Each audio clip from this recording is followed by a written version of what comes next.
대통령이 말한 반국가 세력의 실체가 있다면 바로 친일을 미화하고 식민 지배를 정당화하며 헌법을 부정하는 세력일 것입니다.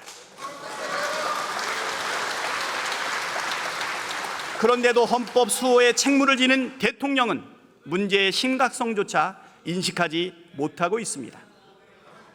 한쪽에서는 야당과 싸우라고 독려하면서 한쪽에서는 대화와 타협을 말하는 분열적 사고, 말과 행동이 전혀 다른 표리부동, 경노할 줄만 알았지 책임질 줄 모르는 무책임, 남의 말은 절대 듣지 않는 독성과 불통의 리더십이 대한민국과 국민이 직면한 위기의 근본 원인입니다.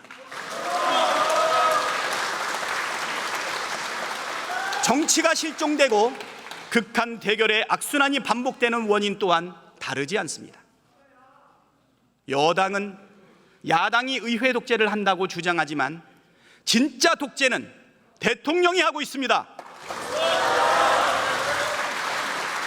대통령 임기가 절반도 채 지나지 않았는데 벌써 21회나 거부권을 행사했습니다.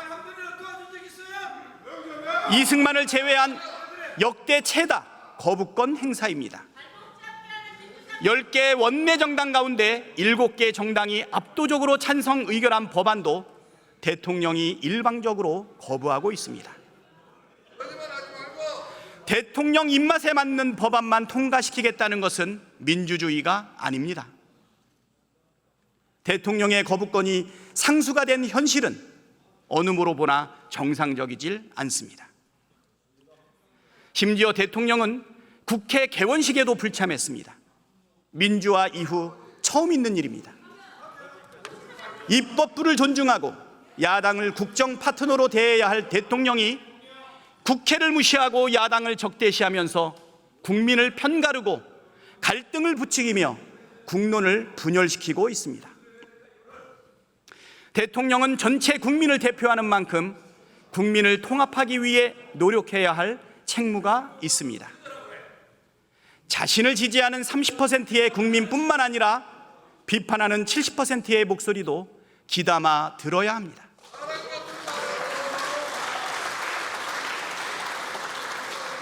지난 4월 우리 국민께서는 윤석열 정부, 정확히는 윤석열 대통령을 단호하게 심판하셨습니다. 범야권 192석, 사상 첫 야당 단독 과반이라는 총선 결과는 국정기조를 완전히 바꾸라는 준엄한 명령이자 민심을 외면하고 국민을 겁박하는 대통령에 대한 회초리였습니다. 그러나 대통령은 전혀 변하지 않았습니다. 오히려 보란듯이 민심을 거역하며 역주행하고 있습니다. 총선 직후에도 곧바로 거부권을 행사하더니 똘똘 뭉쳐 야당과 싸우라고 여당 의원들에게 주문했습니다. 대통령이 거부한 것은 민심이고 대통령이 싸우라고 하는 대상은 국민입니다. 춘천자 흥, 역천자 망이라고 했습니다. 민심은 권력이라는 배를 띄우기도 하지만 성나면 배를 뒤집습니다. 우리 국민은 불의한 권력을 그냥 두고 보지 않았습니다. 계속해서 민심을 거역한다면 윤석열 대통령도 결국 불행한 전철을 밟게 될 것입니다.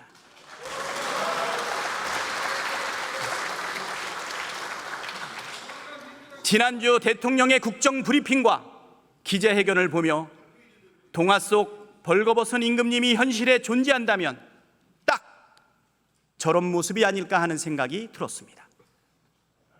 달나라에 살고 계신 것도 아닌데 도대체 누구에게 어떤 보고를 받기에 저렇게 국민의 눈높이와 한참 떨어진 인식을 할 수 있는 것인지 의문입니다. 많은 국민께서는 작금의 현실을 대하면서 사실상 무정부 상태 아니냐는 한탄을 하고 계십니다. 위기를 모르는 것이 가장 큰 위기라고 했습니다. 대통령이 위기라는 자각도 없고 문제 해결 의지도 없습니다.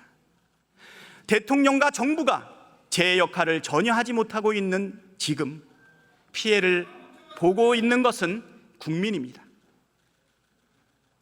국회라도 나서서 국정을 바로 잡아야 합니다. 위기 앞에 국회가 제 역할을 하지 않는다면 대한민국은 회복 불능의 길로 접어들 수밖에 없습니다.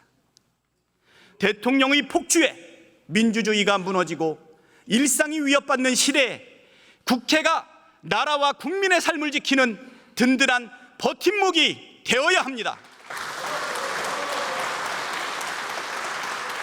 정부의 실정을 견지하고 국민이 더 나은 삶을 누리도록 하는 것이 국회가 해야 할 역할입니다. 엊그제 11년 만에 여야 대표회담이 열렸습니다. 다소 아쉬움은 있지만 실종된 정치를 복원하기 위한 국회 차원의 노력이 시작되었다는 점에서 긍정적으로 생각합니다. 여야가 대표회담에서 논의된 내용을 토대로 민생 회복과 위기 극복을 위한 구체적이고 실질적인 노력을 이어가야 합니다. 그것이 국민에 대한 도리입니다. 우선 시급한 민생 문제 해결을 위해 다음과 같이 제안합니다. 첫째, 의료 대란 해결을 위한 여야의 비상협의체를 제안합니다. 지금 이 순간에도 환자들이 응급실을 찾아 뺑뺑이를 돌고 있습니다. 응급의료 시스템이 사실상 붕괴되고 있는 절체절명의 상황입니다. 체면을 따지거나 여야를 가릴 때가 아닙니다. 국민의 생명을 지키고 의료 시스템의 붕괴를 막기 위한 대책을 신속하게 마련해야 합니다. 여야가 머리를 맞대고 의료계와 정부도 참여해 사회적 대타협을 끌어내야 합니다. 시급한 의료대란 사태 해결 방안부터 중장기적 의료개혁 방안까지 열어놓고 대화하는 것이 유일한 해법이라는 점에 모두가 공감할 거라 생각합니다. 국민의 생명을 볼모로 잡고 고집 피울 때가 아닙니다. 국민의 생명과 안전을 지키는 일에 대통령과 정부도 동참하길 촉구합니다. 둘째, 내수 경기 진작에 총력을 기울여야 합니다. 대통령의 확신과 달리 우리 경제는 저성장의 늪에서 벗어나지 못하고 있습니다. 모두가 아는 것처럼 심각한 내수 경기 부진이 가장 큰 원인입니다. 물을 퍼 올리려면 한 바가지 마중물을 넣어야 하는 법입니다. 민생회복지원금과 지역사랑 상품권 확대 발행이 내수경기 회복의 마중물입니다. 사용기한이 정해진 지역사랑 상품권을 전 국민에게 지급하면 소비가 일어나고 매출이 늘어나 지역경제와 골목상권이 살아나고 세수 확보에도 도움이 됩니다. 지역사랑 상품권 확대 발행 또한 적은 예산으로 큰 효과를 볼 수 있는 정책입니다. 소비자와 자영업자, 소상공인들에게 환영받는 검증된 정책입니다. 내수경기 진작에 도움이 되는데 정책 저작권 따질 이유 없고 반대할 이유도 없습니다. 마음에 들지 않는다면 정부와 여당이 더 나은 대책을 내놓으면 됩니다. 민주당은 언제든 민생경제 회복에 협력할 준비가 되어 있습니다.